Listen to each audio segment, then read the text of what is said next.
इतना दीजिए, कितना?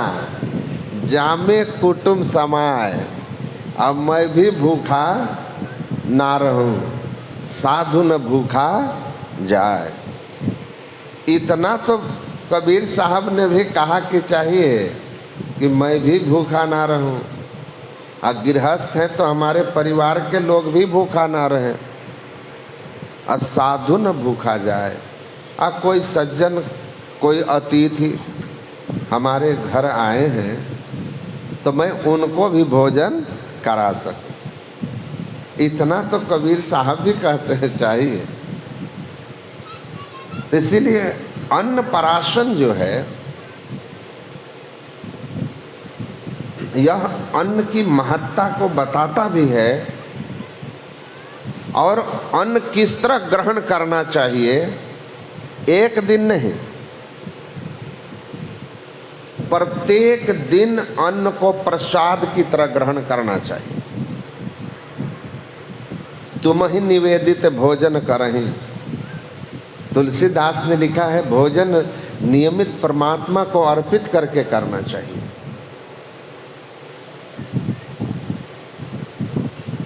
प्रसाद बना के खाना चाहिए।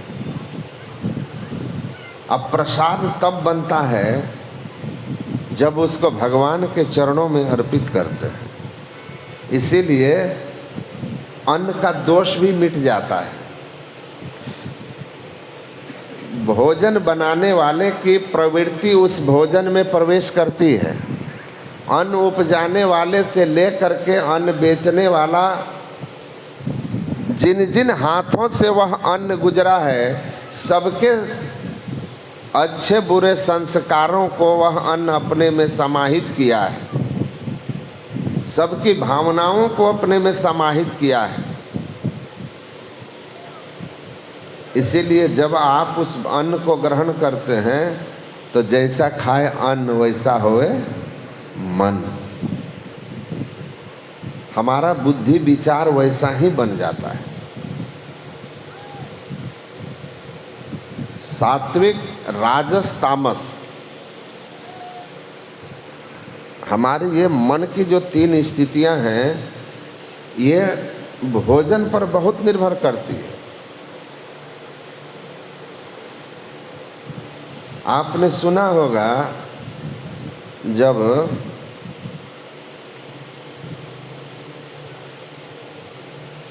रावण के सभी स्वजन मारे गए तो उसने कुंभकर्ण को जगाया, समय से पहले जगा दिया, क्योंकि कुंभकर्ण 6 महीने तक सोता था, फिर जगता था। जब उसको 6 महीने से पहले ही जगा दिया, कुछ दिन ही शेष था तो उठा दिया। तो उठते हुए उसने क्या कहा रावण को कि समय से पहले मुझे जगाने का क्या मतलब है,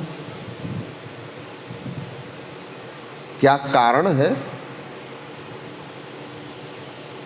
तब इस पर रावण ने कहा, मैं दशरथ पुत्र वनवासी राम की पत्नी सीता को हरण कर लाया हूँ और मैं उसे अपना पत्नी बनाना चाहता हूँ। वह राम सुग्रीव आदि की सहायता लेकर वानर सेना के साथ लंका पर आक्रमण कर दिया है। इस लड़ाई में सब वीर मारे जा चुके हैं, सब मारे जा चुके हैं। अब भाई एक तुम ही मेरे उम्मीद रह गए हो, भरोसा रह गए हो, इसलिए तुमको उठाया कि तुम युद्ध में जाओ और राम को खत्म करो और हमें विजयी करो। इस पर कुंभकर्ण क्या कहता है सुनिए। 5 महीना से ज़्यादा हो गया था उसको सोए हुए। संतमत में बोलते हैं ना कि 6 महीने तक खान पान पवित्र हो तो दीक्षा लें आप, इसलिए कि शरीर की शुद्धि। जब तक ऊसर भूमि में कोई बीज डालता है, पहले खेत को तैयार किया जाता है। खेत के मिट्टी को पहले संस्कारित किया जाता है, उसको तैयार किया जाता है कि उसमें उत्तम प्रकृति का बीज जब डाला जाए तो मिट्टी उसका सहयोगी बने, सहयोगी बने।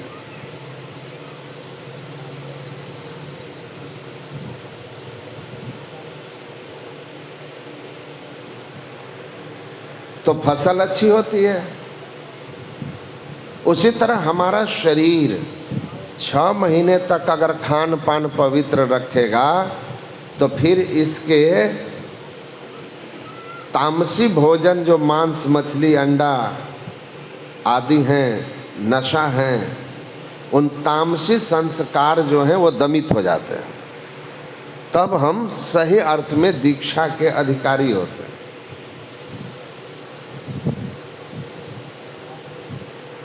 तो कुंभकर्ण जो है 5 महीने से अधिक हो गए हैं सोए हुए, वो खाया पिया नहीं है जो खाता पीता है। उसका जो भोजन है तामसी भोजन। रावण के इस बात पर कि सीता का हरण करके लाया हूँ, बनवासी राम आ गया है, उसकी बुद्धि की स्थिति देखिए क्या कहता है। भल न किन्ह तुम निश्चर नाहा। नाहा मतलब स्वामी। गुरु महाराज कहते हैं ना, 5 बजे धूर घर से जहाँ आप विराजें, गुरु की कृपा से मैं ही तहाँ पहुँची खोजना। तो नाहा मतलब होता है स्वामी।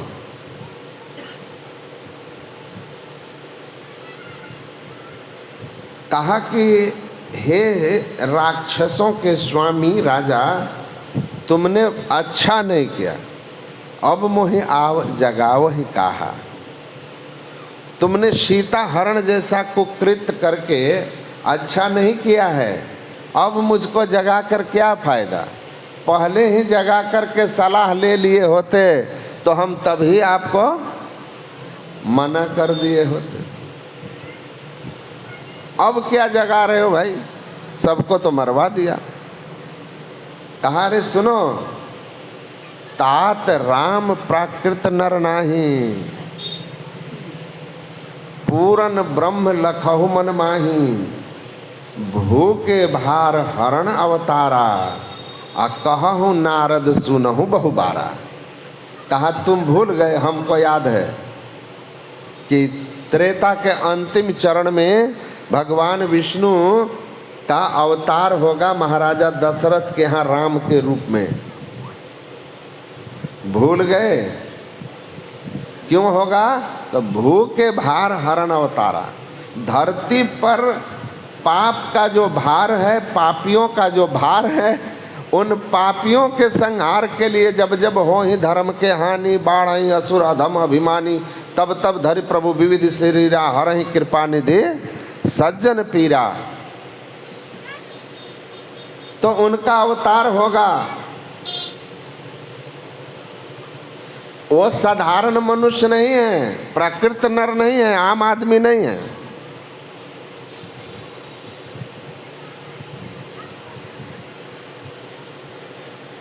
भूखे भार हरण अवतारा, वे भगवान विष्णु के अवतार हैं। नारद जी ने कहा था तुम भूल गए, हमको याद है, तुमने अच्छा नहीं किया। इसको बनवासी राम कह रहे हो, नारद की बातें याद नहीं है? सामान्य मनुष्य नहीं है।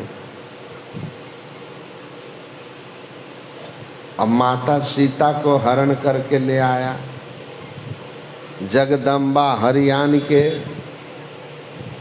60 चाहसी कल्याण। कहा अरे सठ सठ मन्ना अज्ञानी मूर्ख, अरे अज्ञानी, अरे मूर्ख। सीता जगत जननी जगदम्बा की अवतार हैं। उस जगत जननी को हरण करके ले आए हो और अपना कल्याण चाहते हो। अब भी समय है, सीता को लेकर के राम के शरण में चले जाओ। राम जो है शरणागत का त्याग नहीं करते। तुम्हें क्षमा कर देंगे और जो राक्षस बचे हैं बच जाएंगे। रावण भी तो शास्त्र पढ़ा ही था ना, शास्त्र तो सभी पढ़ लेते हैं, लेकिन शास्त्र का आचरण होना ये तो गुरु के बिना शरण में गए संभव ही नहीं है, संभव ही नहीं है। नहीं तो शास्त्र तो सभी पढ़ लेते हैं। हमारे यहाँ एक आए थे, मेरा जन्म स्थान जानते हैं ना, मनिहारी के बगल में कांटा कोस गांव। एक आए थे कथा करने के लिए अयोध्या से, पंडित जी, और गृहस्थ थे।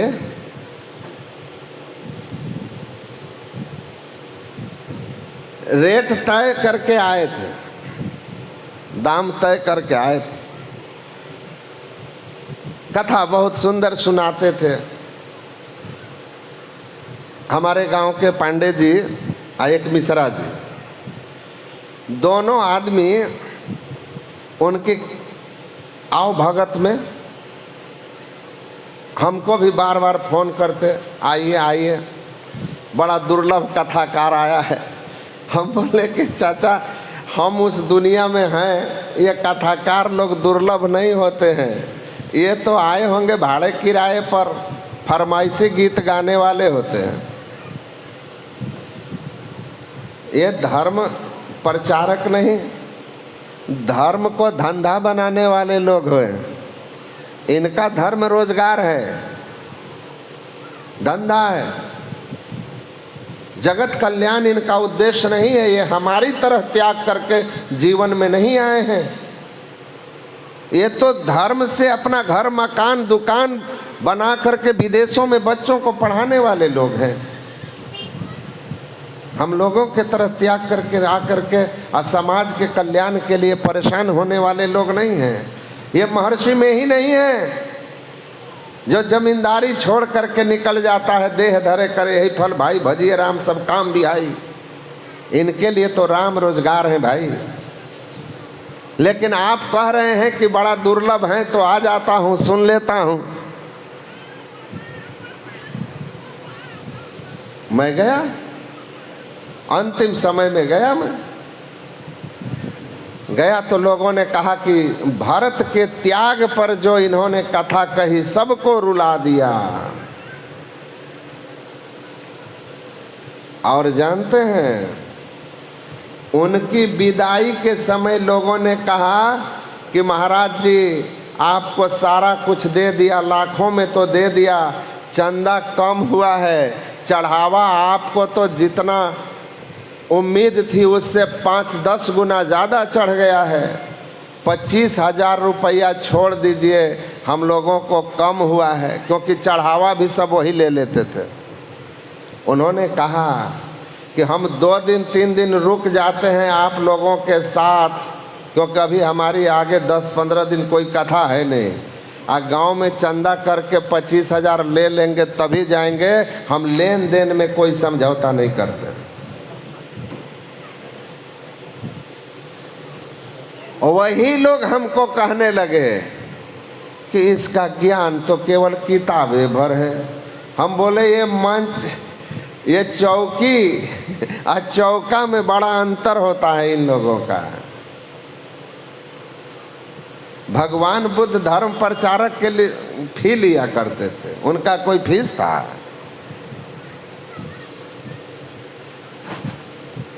उनका जीवन समर्पण था। गुरु महाराज अपना खा खा के प्रचार करते थे।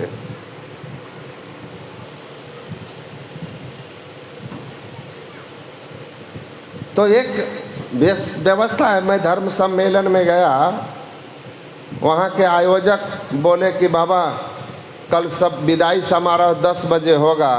बड़े बड़े महामंडलेश्वर लोग आए थे, कैलाशानंद गिरी जिनके हम लोगों का अखिल भारतीय, वो भी आए थे।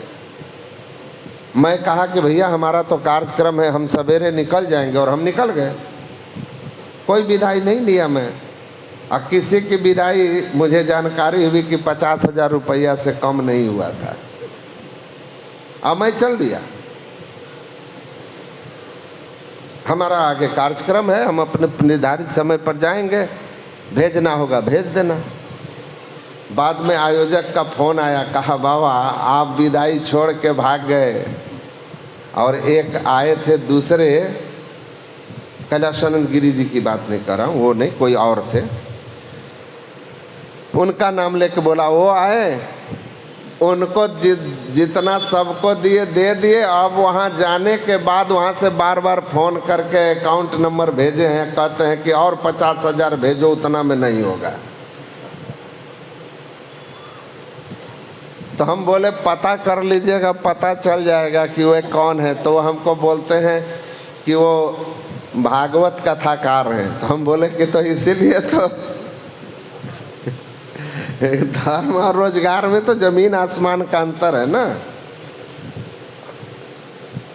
तो बोल देना, आचरण में हो जाना। कबीर इसीलिए न कहा कि मोर तोर मनवा कैसे एक होई रे, आ तू कहता कागज की लेखी, मैं कहता आँखन की देखी। तो संत तो साधन करके अनुभव करके कहते हैं, उनकी मनोवृत्ति कहाँ है। तो ग्रंथ की बात दूर, इसको भी पता है, मन सात्विक है, धर्म ग्रंथ स्मरण में आ गया है, और रावण को समझा रहा है, ठीक नहीं किए। रावण भी धर्म ग्रंथ पढ़ा है। नवाबगंज जानते हैं आप लोग, मनिहारी में गुरु महाराज का आश्रम है। वहाँ हम लोगों के एक सर थे, डॉक्टर सच्चिदानंद पाठक, मनिहारी हाई स्कूल में बहुत विद्वान टीचर, संतमत से जुड़े हुए थे।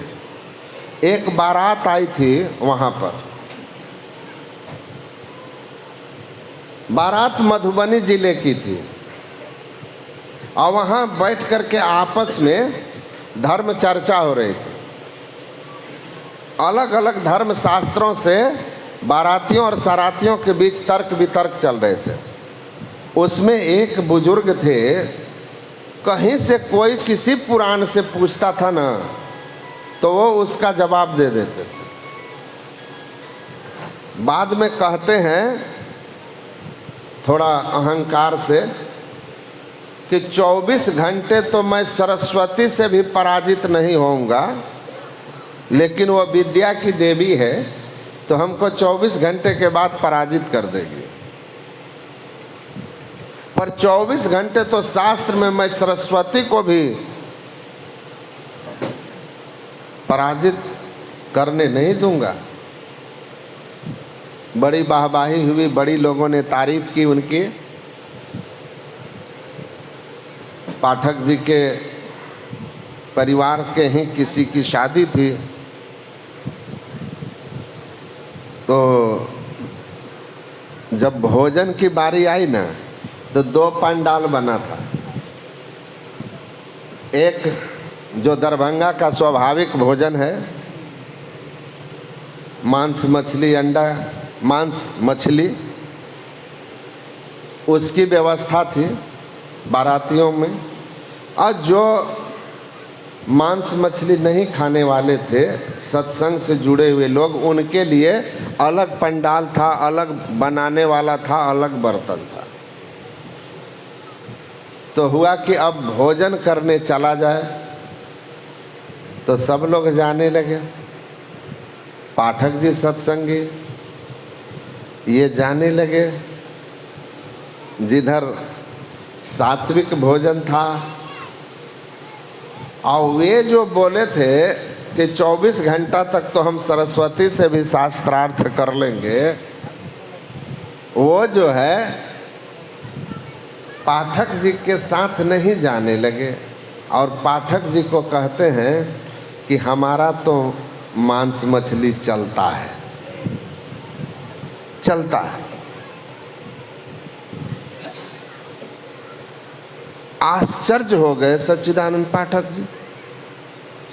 उन्होंने कहा कि एक बात कहें, मेरे लोग जब कहते थे कि रावण अपने समय में वेदों का सबसे बड़ा ज्ञानी था, ज्ञाता था, तो हमको विश्वास नहीं होता था, लगता था बातें बढ़ा चढ़ा कर कही गई है। क्योंकि वेदों में तो खान पान की पवित्रता को लेकर बहुत से मंत्र हैं।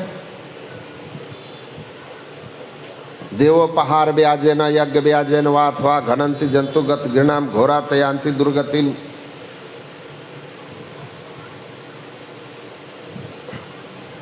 तो मुझे आश्चर्य लगता था कि देवता के नाम पर या यज्ञ के नाम पर जो पशुओं की बलि देते हैं वो घोर दुर्गति में जाते हैं, क्योंकि अहिंसा परमो धर्म है। तो इतने बड़े विद्वान को यूपम छित्वा पशुन हत्वा कृत्वा रुधिर कर्दमम यद्यम गम्यते स्वर्गे नरके केन गम्यते। निरीह पशुओं का खून बहाकर उनके मांस को प्रसाद कह करके अपनी जिह्वा का स्वाद लेने वाला दुष्ट अगर स्वर्ग चला जाएगा तो नरके केन गम्यते। फिर नरक ईश्वर ने किस दुष्ट के लिए बनाया है, किस पाप के लिए बनाया है? अगर किसी को मार के खा गए और तब आप नरक नहीं गए तो अब इससे बड़ा पाप क्या होगा? फिर नरक की आवश्यकता क्या है? ऐसे ऐसे बातें सैकड़ों की संख्या में वेद उपनिषदों में हैं और ये रावण को दिखाई नहीं देता था। लेकिन आज आपका ज्ञान और आपका भोजन इस अंतर को देखकर हमको विश्वास हो गया कि अवश्य रावण रहा होगा। वो बुजुर्ग आदमी एकदम लज्जित हो गया, लज्जित हो गया कि ज्ञान तो रावण के पास भी था, आचरण नहीं था। इसलिए युधिष्ठिर जी महाराज ने कहा था कि धर्मशास्त्र को जान लेने मात्र से कोई ज्ञानी नहीं होता, यह क्रियावान सह पंडिता। जो धर्म शास्त्रों में वर्णित बातों को अपने आचरण में उतार लेता है वही सही अर्थ में पंडित होता है, वही सही अर्थ में ज्ञानी होता है। वरना ज्ञान तो रावण राक्षस के पास भी है, राक्षसी भोजन।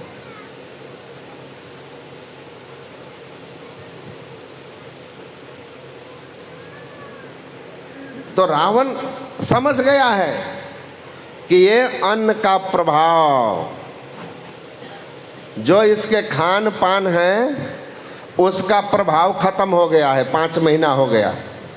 कहा भाई मैं तुम्हारी बातों से सहमत हूँ,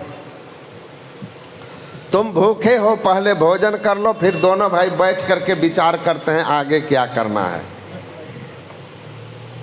आगे क्या करना है पहले बैठ करके विचार कर लेते हैं, सुन लेते हैं। और जब उन्होंने इसको भोजन कराया तो क्या कराया? क्या भोजन था राक्षसों का? राम दल वालों के में कोई था जिसके बारे में सुने कि वो मांस मछली खाता था, दारू पीता था? राम दल के सारे लोग कौन थे? शाकाहारी लोग थे, फलाहारी लोग थे, अन्न खाने वाले थे। और रावण दल में महिष खाए और मदिरा पाना। महिष मने भैंसा। उनको बकरे के मांस से कुछ होता नहीं था। एक बकरा तो वो एक बार में खा जाए। जैसे रोटी तोड़ के आप एक बार में इतना खाते हो, एक बकरा निकल जाए वो। तो उनको तो भैंसा से पेट भरता था। तो भैंसा खाने वाले, दारू पीने वाले रावण दल में थे। और रामनवमी गुजरा ना तो हमारे एक परिवार का ही लड़का था, मेरे किसी परिजन का ही।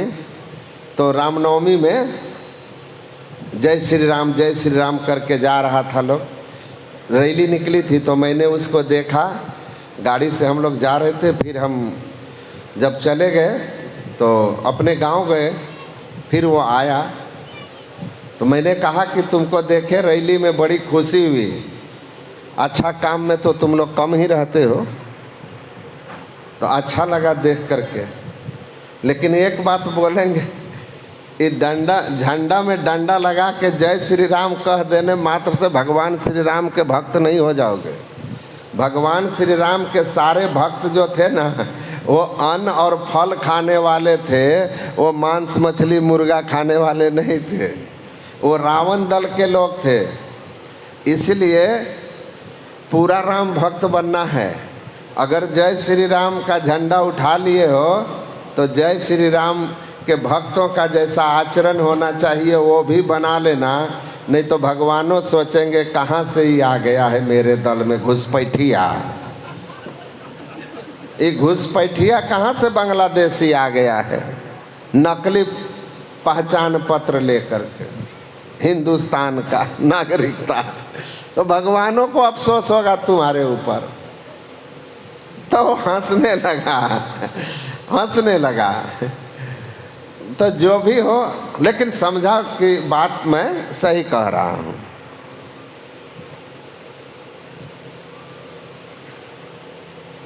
तो रावण उसको भोजन कराता है, और जब रावण का महिष और मदिरा का पान कराया ना, और उसके बाद रामचरिता रामायण पढ़ के देख लीजिए, जिसको राम प्राकृत नर नाही पूर्ण ब्रह्म लखहु मन माही, जो राम उसको पूर्ण ब्रह्म दिखाई दे रहे थे, उस राम को कहता कहाँ राम का, कहाँ राम है? गर्जा वज्राघात समाना, महिष खाए और मदिरा पाना, गर्जा वज्राघात समाना। जैसे खट्टा गरजता है ना, बिजली चमकती है, कान लगता है कि फाड़ देगा, कभी कभी वैसा गर्जा। कहाँ राम है रे? अब पूर्ण ब्रह्म नहीं है। कहा अभी गया, अभी राम को एकदम से मसल के मच्छर की तरह आया, सोच लीजिए। कहा भाई तुम चिंता मत करो, हम है ना। पियक्कड़ आदमी को तो देखे हैं ना, 20 रुपया जेब में लेके एक आदमी ऐसे दिखा रहा है, पियक्कड़ आदमी, कर रहे मालिक हाथी का दाम बताओ कितना है, अभी खरीदेंगे 20 रुपया में। मालिक बोला कि जाओ अभी, कल आना तब खरीदना। अब चला गया, घूम के दूसरे दिन आया सुबह, तब मालिक कहा किधर आओ, और आके गाय को घास उस डालने लगा। हाथी उनके दरवाजे पर बंधा हुआ था। किशनपुर के थे हेमचंद बाबू, जिनके नाम पर हाई स्कूल है, उन्हीं का हेमचंद बाबू का सिपाही था। वही दारू पी लिया, आके कहता है सबके सामने, है मालिक 20 का नोट निकाल के, कहाँ लाओ, हाथी का दाम बोलो, खरीद लेंगे। आप हमको क्या समझते हैं, नौकर? डांट देते हैं, हमारे पास धन नहीं है। हेमचंद बाबू बड़े सज्जन आदमी थे, उन्होंने कहा बेटा अभी जाओ, कल आना, हाथी का दाम करना, अभी मेरे पास लोग बैठे हैं, दूसरा बातचीत है। कहा ठीक है, बचन से मुकरना मत, सुबह हाथी मेरे दरवाजे पर होना चाहिए। आज सुबह आया, नशा उतर गया, उतर करके और क्या किया, गाय भैंस को आके खाना डालने लगा, चारा डालने लगा। अब डालने लगा तो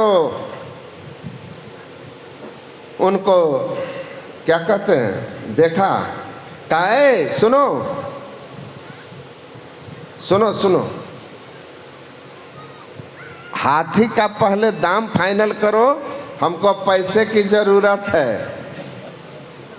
कहा मालिक हाथी खरीदने वाला सुबह होते होते भाग गया छोड़ के, रात में चढ़ा था, सुबह होते होते खरीदार भाग गया। अब किसी दिन फिर चढ़ेगा तब आएगा खरीदार, तो खरीद लेंगे। तो वो हंसने लगे। तो पी लिया, उनको क्या, पी लिया, होश रहता है। खान पान देखिए ना, नेपाल से हम लोग आ रहे थे सत्संग करके, तो लोग कुछ प्रणामी वगैरह में नेपाली रुपया दे देते हैं। तो 2-4 युवक हमारे साथ थे बुधनगर के, तो कहे बाबा आप यहाँ रुकिए विराटनगर में, रोड साइड में हम खड़े हैं, और कहा कि हम लोग इसको चेंज करा के आते हैं। और 2 हमारे पास, 2 चले गए। उधर से एक आदमी डगमगाते आ रहे, डगमगाते आ रहे। इन लोगों ने कहा बगल से जाइए। हम लोग रोड के कोना में खड़े हैं, पूरा रोड खाली है, पर वो आ रहा है एकदम हम लोगों के सामने से टक्कर मारने। तो युवकों ने कहा कि बगल से जाइए, बाबा खड़े हैं। कहता बाबा? कौन बाबा? हमसे बड़ा कौन बाबा? तो हम बोले हाँ भाई, आपसे बड़ा कौन बाबा है, जाइए। तो हाँ, मुझसे बड़ा कोई बाबा नहीं, मैं पराशर गोत्रीय ब्राह्मण हूँ, मुझसे बड़ा बाबा कोई नहीं। तो हम बोले कि हाँ ठीक है, आप बड़े बाबा हैं तो जाइए, आपको रास्ता दे रहा हूँ। लेकिन वो तो जिद पकड़ लिया, हमसे कौन बड़ा बाबा हमसे कौन बड़ा बाबा, मैं पराशर गोत्रीय ब्राह्मण हूँ। तब मैंने उसको कहा कि सुनिए, मैं विश्वास पूर्वक कह सकता हूँ कि आपके व्यवहार से, इस नशे की आपकी बुरी लत से आपके परिवार बहुत दुखी होगा, आपके बच्चे दुखी होंगे, आपकी पत्नी, आपके माता पिता, आपके परिवार, सबके सब लोग दुखी होंगे। और पराशर ऋषि की आत्मा अपने वंश में आप जैसे को देखकर बहुत दुखी होगी। वो भी सोचते होंगे कि मेरे जैसे श्रेष्ठ ब्राह्मण के वंश में, परंपरा में, ये कहाँ से ऐसा नीच आदमी आ गया है जो दारू पी करके सड़क पर इस तरह से लोगों के साथ दुर्व्यवहार करते फिरता है। तो ये तो मुझे विश्वास है कि आपके परिवार के लोग भी आपसे शर्मिंदगी महसूस करते होंगे, आपके कारण अपने आप में जिल्लत महसूस करते होंगे, बच्चे भी। मेरी बात उनको लग गई, एकदम से ऐसे हाथ जोड़ के कहा महाराज जी ठीक कह रहे हैं। बच्चे बार बार कहते हैं कि आपके कारण लोग हम लोगों को कुछ भी बोल देते हैं, पत्नी लड़ती झगड़ती रहती है, माता पिता दुखी रहते हैं, भाई हमसे बोलना बंद कर दिया है, हम बहुत दुखी हैं बाबा, हमको ये शराब की लत नहीं छूटती है। आप ठीक कह रहे हैं, हमारे भाइयों को, हमारे पिताजी को समाज के लोग बहुत आदर करते हैं, एक नेक और सज्जन ब्राह्मण के रूप में उनका बहुत सम्मान है। मेरे भाई को भी लोग सम्मान करते हैं, लेकिन मेरे कारण मेरे पिताजी भी कभी कभी जलील हो जाते हैं कि पंडित जी आप तो इतने अच्छे संस्कार के हैं, आपके दूसरे बच्चे भी अच्छे संस्कार के हैं, ये कहाँ से हो गया एक नालायक। तो बड़ी पिताजी को भी जिल्लत होती है। हमको तो मत कहिए, कोई कुछ बोल देता है, कोई कुछ बोल देता है, ब्राह्मण के कुल में चंडाल पैदा ले लिया, कुछ भी बाबा कह देता है लोग। हम पर दया कीजिए, ये बुरी लत हमारी छूट जाए। देखिए छूटता ही नहीं। बानी क्या ठोकर लगा। मैंने कहा मेरी गुरु महाराज से प्रार्थना है कि आप पराशर ऋषि के गुणों से भर जाएं, आपका यह बुरी लत छूट जाए, आपके कुल की जो मर्यादा है वो बनी रहे, यह गुरु महाराज आप पर कृपा करें। हम दुआ ही कर सकते हैं, बाकी संकल्प तो आपको करना होगा। और आप सत्संग जहाँ कहीं हो ना, जाइए, सुनिए। धीरे धीरे सत्संग सुनते सुनते ना रत्नाकर अगर वाल्मीकि हो सकता है तो आप तो बहुत छोटा सा चीज़ है, आपको बदलने में क्या समय लगेगा। सत्संग सुना कीजिए, बड़ा लाभ होगा, परिवर्तन होगा जीवन में। मति कीरति गति भूति भलाई, जब जेहि जतन जहाँ जेहि पाई, सो जानब सत्संग प्रभाव लो कहु वेद न आनु पाओ। मज्जन फल देखिए तत्काला, काक हो ही पिक बकऊ मराला। ये तो सत्संग है जो आपके जीवन में सब कुछ लाता है। सद्बुद्धि, कीर्ति, जश कीर्ति, सदगति, धन ऐश्वर्य, भलपन, दुनिया में जितनी अच्छी चीज़ें हैं सब अगर किसी एक चीज़ से प्राप्त हो जाता है तो वेद कहते हैं वह एकमात्र सत्संग है, सत्य पुरुषों का, संत महापुरुषों का संग है। और इस सत्संग यह है क्या? यह सत्संग तो कहा, यह सत्संग जो है मुद मंगलमय संत समाजू, जो जग जंगम तीर्थराज। तीर्थराज ये चलता फिरता हुआ तीर्थराज प्रयाग है। इस तीर्थराज प्रयाग में जो चेतन तीर्थराज है, जो कोई आते हैं श्रद्धा और प्रेम से इसको सुनते समझते हैं तो पहला तत्काल लाभ होता है कि काक हो ही पिक, कौआ कोयल हो जाता है। हम लोग संत नहीं हैं, संत की संतान है, उनके विचार पर चलते हैं।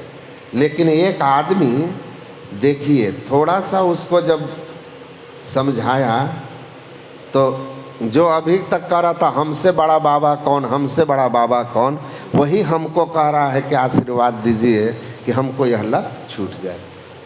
कौवे की तरह जो काँव काँव कर रहा था ना, कोयल की तरह मधुरभाषी हो गया था। अब बकऊ मराला, बकऊ मने जानते हैं, बगुला, वह हिंसक होता है, मांसाहारी होता है। अब मराला मतलब हंस, हंस अहिंसक होता है, शाकाहारी होता है।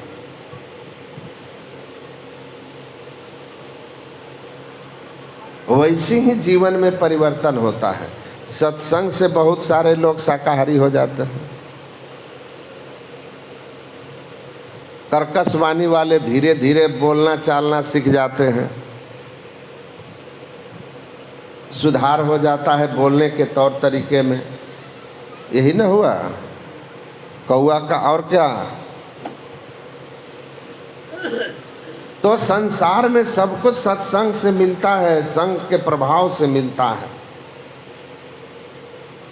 तो भोजन का क्या प्रभाव है आप देखिए कुंभकर्ण के जीवन में कि किस तरह से बदल करके वह जिसको परमात्मा कह रहा था उसको कताभी मार के आया, और जिसको जगत जननी कह रहा था कहा चिंता मत करो, एक सीता नहीं, दुनिया की जो जो नारी तुमको पसंद हो सब ले आओ, हम अकेले दुनिया को देख लेंगे। पूरी सोच में परिवर्तन हो जाता है, विचार में बदलाव हो जाता है। यह है अन्न का प्रभाव। इसलिए जीवन में अगर आपका खान पान ठीक है तो गुरु महाराज कहते हैं खान पान को प्रथम संहारो और तब रस रस सब अवगुण मारो। मांस मछरिया भोजन त्यागो, सतगुत खान पान में पागो। यह सुगर की खान है मनुष्य देह क्यों खाए, आ मुख में आमिख मेलता नरक पड़े सो जाए। तो अन्नप्राशन एक संस्कार वैदिक काल से ऋषियों ने बनाया। किसी बच्चे को अन्नप्राशन कराने में चावल के बने दूध से बने खीर ही मुंह में दिया जाता है, क्योंकि यह सात्विक होता है। गौ माता के दूध से बने हुए खीर बालक के मुंह में देते हैं, सात्विक आहार किसी अपने श्रेष्ठ परिजन से दिलवाते हैं, किसी गुरुजन से दिलवाते हैं, भगवान का स्मरण करके प्रसाद बना करके उत्सव के साथ देते हैं, ताकि उसका सबसे जो पहली आवश्यकता है खान पान वह सात्विक हो, पवित्र हो। तो आहार शुद्धम सत्व शुद्धि, सत्व शुद्धम ध्रुवा स्मृति ही वेद में है। जिनका आहार शुद्ध हो गया उनकी बुद्धि शुद्ध हो जाएगी। जब कुंभकर्ण का शुद्ध हो सकता है तो हमारा और आपका नहीं होगा। भोजन को पवित्र कर लीजिए, भजन बन जाएगा। तो खान पान, सत्संग के प्रभाव से अगर बिगड़े हुए हैं तो हंस बन जाइएगा। ये चलता फिरता हुआ तीर्थराज हमारे जीवन में आनंद और कल्याण की जड़ है। इसको जानिए, समझिए। हम सिंगापुर में सत्संग के कार्यक्रम में थे। वहाँ आर्य समाज मंदिर में हमारा रात्रि काल में 7 बजे से प्रवचन होता था। दिन भर सिंगापुर देखते थे, घूमते थे।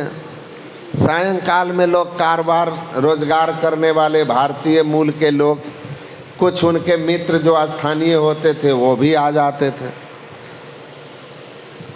वहाँ प्रवचन होता था।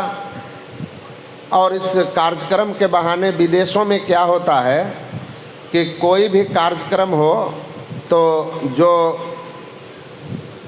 NRI लोगों का एक संगठन होता है ना, तो वे सब आ जाते हैं। इस बहाने उनका आपस में मिलना जुलना भी हो जाता है और सत्संग भी हो जाता है, पूजा पाठ भी हो जाता है। हांगकांग भी गए थे तो सभी आते थे सुनने के लिए।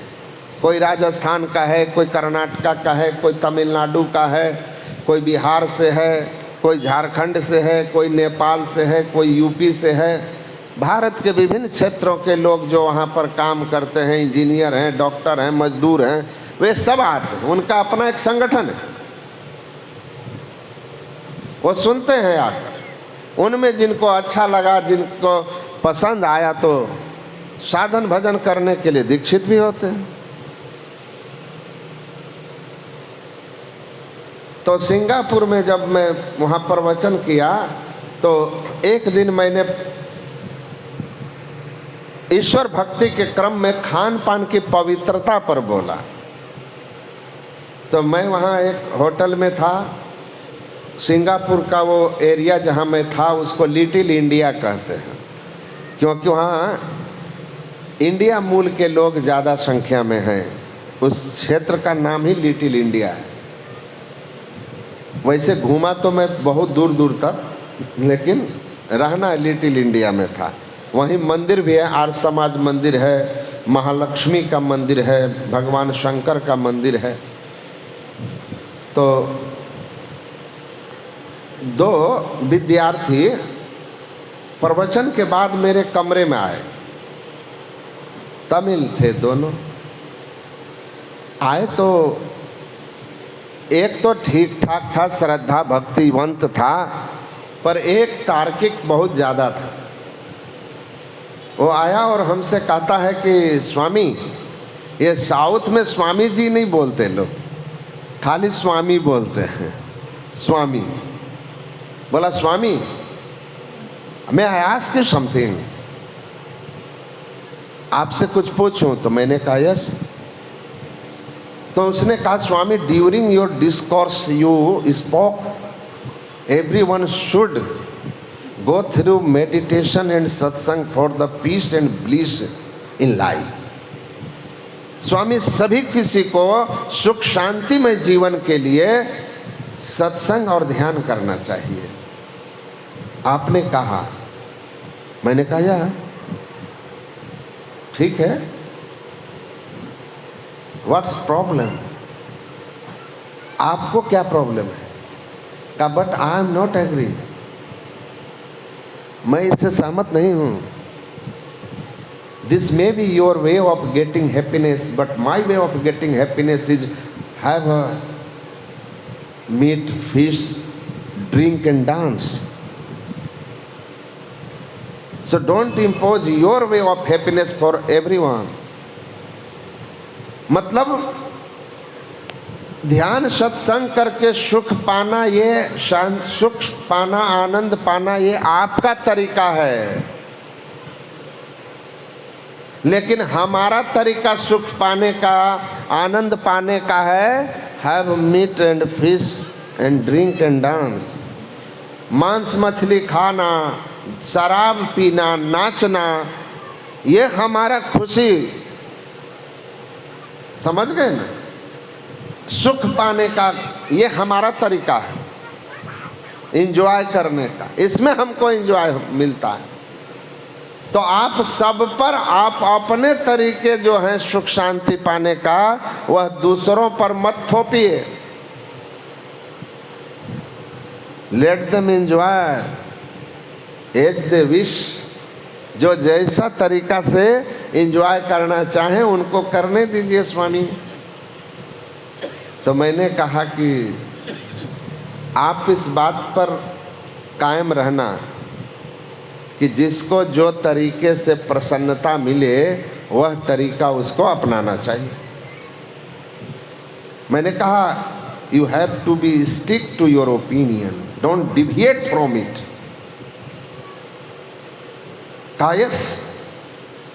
मैंने कहा कि have you heard the name of Changez Khan? He जो Mongolian invader in medieval world history. आपने चंगेज खान नाम सुना है? वो मंगोलिया का, मंगोलिया चीन के उत्तर साइड में है। हम तो अभी चीन में थे, जानकर आश्चर्य हुआ नवंबर महीने में। वहाँ लोग बता रहे थे कि मंगोलिया की एक जनजाति है महाराज जी, जब उस जनजाति में कोई व्यक्ति मर जाते हैं तो उस मरे हुए व्यक्ति को ही मार करके, मरे हुए व्यक्ति को ही मांस बना करके उसका भोज होता है, उसी को लोग खा जाते हैं। और जिसका मांस खाने में ज़्यादा स्वादिष्ट लगा तो कहते हैं इसको ठीक ठाक स्वर्ग मिला है। और जिनमें स्वाद गड़बड़ा गया बोलते हैं लगता है ये आदमी जैसा ही जगह नहीं गया है। अब आप सोच लीजिए, इसी धरती पर ऐसे भी लोग हैं। मैं आश्चर्यचकित हो गया, क्या कमाल का कल्चर है, बताइए।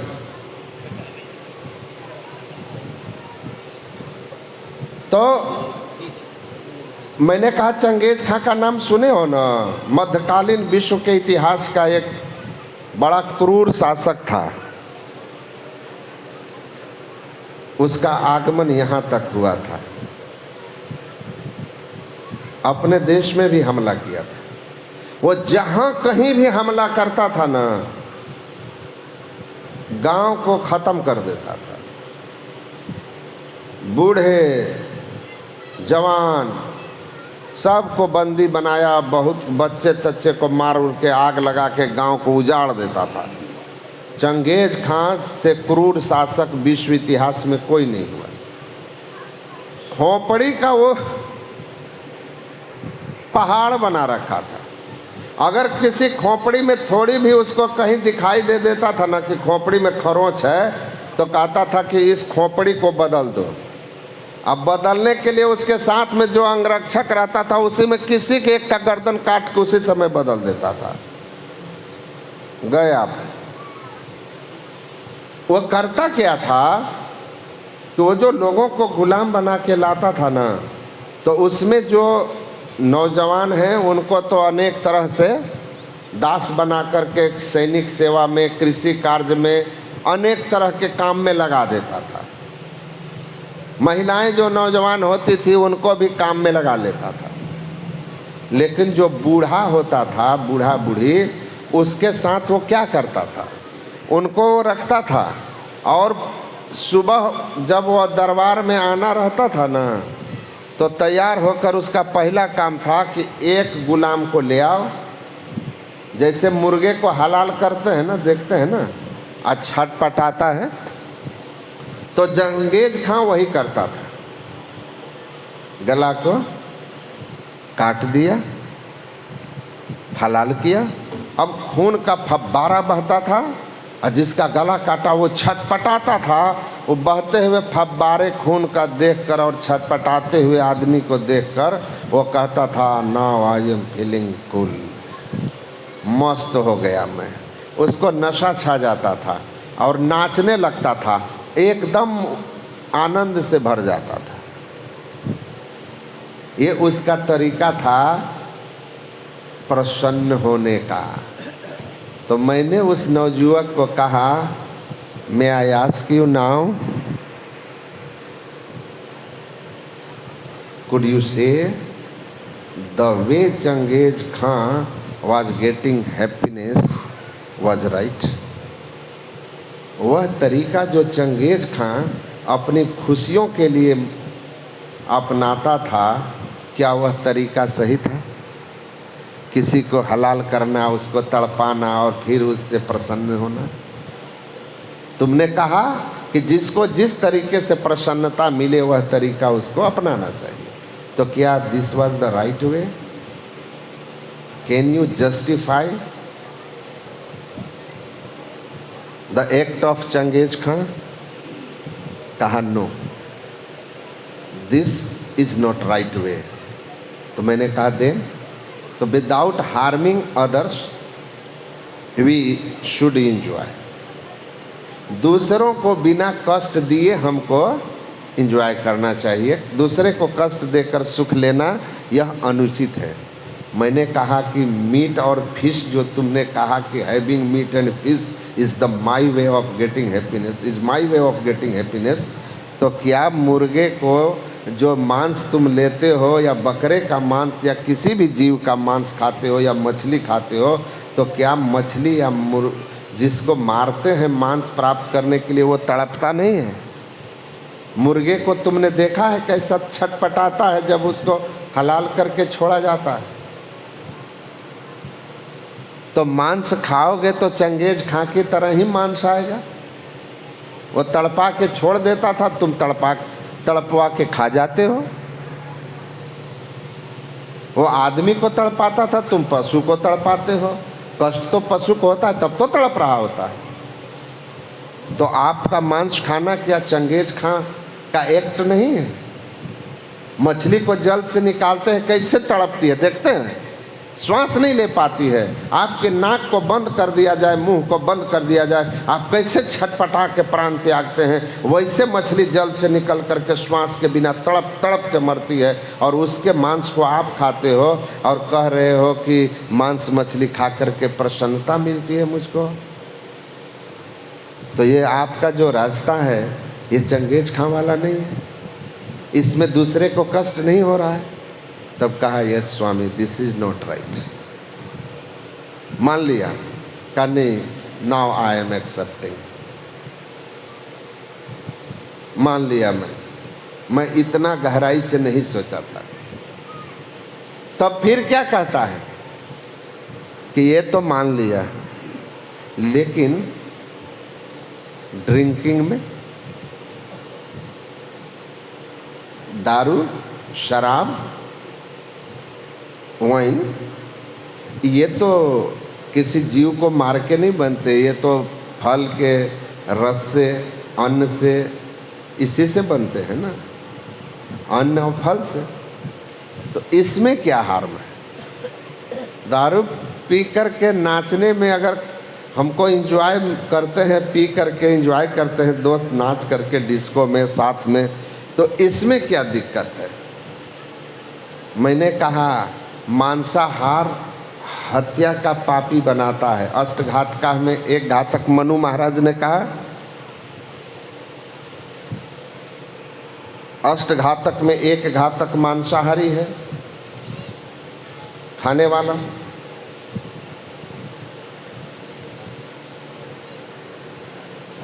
एक बूढ़ी माई हमको कहने लगी, बाबा दीक्षा तो ले रहे हैं, मेरे घर में तो कोई खाता नहीं, फिर भी हमको कभी कभी 2, 4, 6 महीने में बनाना पड़ता है। तो मैंने कहा दामाद के लिए, घर में कोई नहीं खाता तो 6 महीना में किसके लिए बनाओगे? दामाद के लिए। तो बोली हाँ बाबा दामाद के लिए। हम बोले तो दामाद के लिए क्यों बनाते? पाप लेना किस लिए? दामाद को समझा दो कि तुम कौन सा बाघ शेर की औलाद हो जो बिना मांस मछली के ससुराल में 2 दिन नहीं रह सकते। समझा दो। पहले बचपन में आप देखते होंगे घर पर गिद्ध किसी का बैठ गया ना, पशु मरता था लोग फेंक देते थे गांव के बाहर, तो कभी कभी गिद्ध उड़ करके किसी के घर पे बैठ जाता था। तो जहां बैठ गया वहां का खर पतवार हटा देते थे, टाली पर बैठा वो टाली बदल देते थे, और फिर घर में सत्यनारायण भगवान का पूजन करके हवन करके घर शुद्ध करते थे। तो हमारे भी परिवार में कोई थे, मेरे मतलब बीच के बड़े बाबूजी थे, उनके घर के छप्पर पर गिद्ध बैठ गया पीछे। हम लोगों के गांव घर में, घर के पीछे बहुत बड़ा गड्ढा था रेलवे का, जहाँ भी रेलवे स्टेशन है कांटाकुश का। तो लोग गाय वाय मर गया फेंक दिए, तो गिद्ध बैठ गया। उसी में से एक गिद्ध आके उनके छप्पर पर बैठ गया था कुछ दिन पहले। तो पूजा वूजा करके वो लोग घर को शुद्ध कराए थे। और उसके बाद क्या हुआ कि एक दामाद आए, और वो दामाद जो थे वो पड़ोसी के यहाँ से, पड़ोसी उनको आमंत्रित किया था, उस पड़ोसी के यहाँ से वो खा करके आए। पड़ोसी के यहाँ से मांसाहार करके आए, आ करके और घुस करके और बड़का बाबू जी के घर में, और उनके बेटे को पलंग मिला था, शादी कुछ दिन पहले हुई थी, उस पलंग पर आकर बैठ गए। मैं उधर से आया, देखा, मैं हंस के बोला छप्पर पर गिद्ध बैठा था बड़का पा,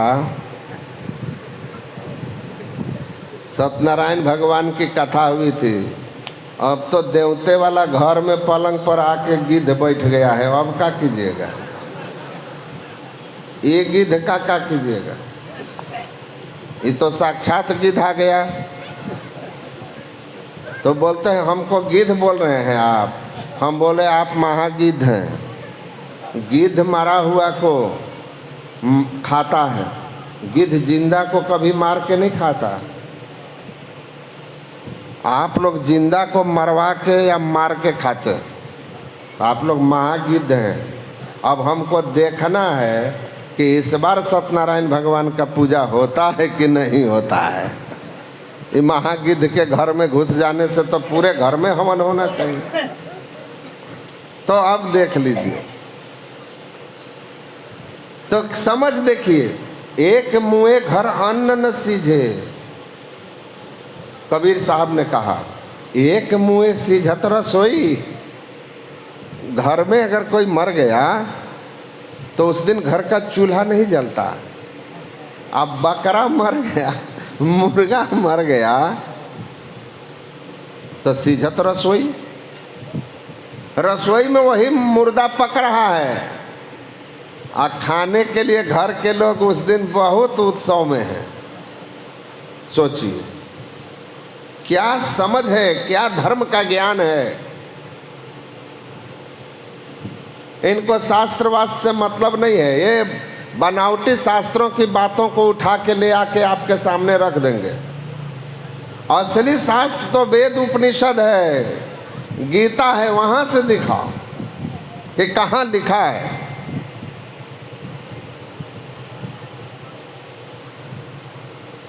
समझ गए ना? वहां से दिखाओ। संस्कृत में हम कोई श्लोक विद्वान आदमी बना के नहीं लिख देगा अपने हिसाब से कोई ग्रंथ। वेद व्यास ने तो 18 ही पुराण लिखे हैं, और आप जब जोड़ने लगिएगा ना तो आपको 25-30 पुराण हो जाएंगे।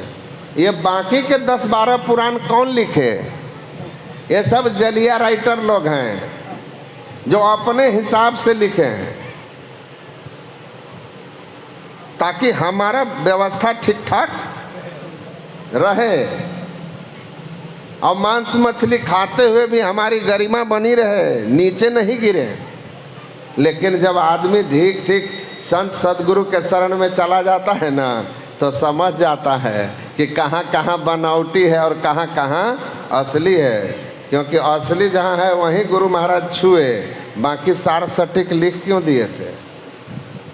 साधु ऐसा चाहिए जैसे शुभ स्वभाव, और सार सार को गही लियो थोथा दियो अड़ाए। वेद पर भी वेद दर्शन योग लिख कर कहा, देखो ये बातें तुम्हारे कल्याण की है, बाकी थोथा उड़ा दो। गीता योग प्रकाश लिखकर गुरु महाराज ने कहा, ये गीता का ज्ञान तुम इतना जानो, इसी को पकड़ो, इसमें तुम्हारा कल्याण है, बाकी से समय का ऐसे ही समय ग्रंथ में ही बीत जाएगा, पढ़ ही नहीं पाओगे, ख़त्म ही नहीं होगा, जिंदगी ख़त्म हो जाएगी। भगवान बुद्ध कहते थे, पीपल के वृक्ष में देखो कितने पत्ते हैं, लेकिन तुम्हारे काम के लिए एक मुट्ठी है। इसीलिए तुम गृहस्थ आश्रम में रह करके अपने सांसारिक दायित्वों में इतने डूबे हुए हो कि तुम्हारे पास समय कहाँ है कि समस्त शास्त्रों का अध्ययन करके उसका सार ढूंढो। मैं सार ढूंढ के तुमको देता हूँ, लो ये है तुम्हारा सार, और यही कि सत्संग नित और ध्यान नित रहिए करत संलग्न हो, वे विचार चोरी नशा हिंसा झूठ तजना चाहिए। खान पान शुद्ध रखो, पाप कर्म से अलग रहो, नियमित सत्संग ध्यान करो। तो उस लड़के ने कहा, भैया शराब में क्या दोष है स्वामी हो, व्हाट्स रॉन्ग विथ वाइन, इसमें तो कोई जीव हत्या नहीं। तो मैंने उसको कहा, मांसाहार हत्या का पाप लगाता है, तो नशा आत्महत्या का पाप है। शास्त्र में इसको आत्महत्या कहा गया है।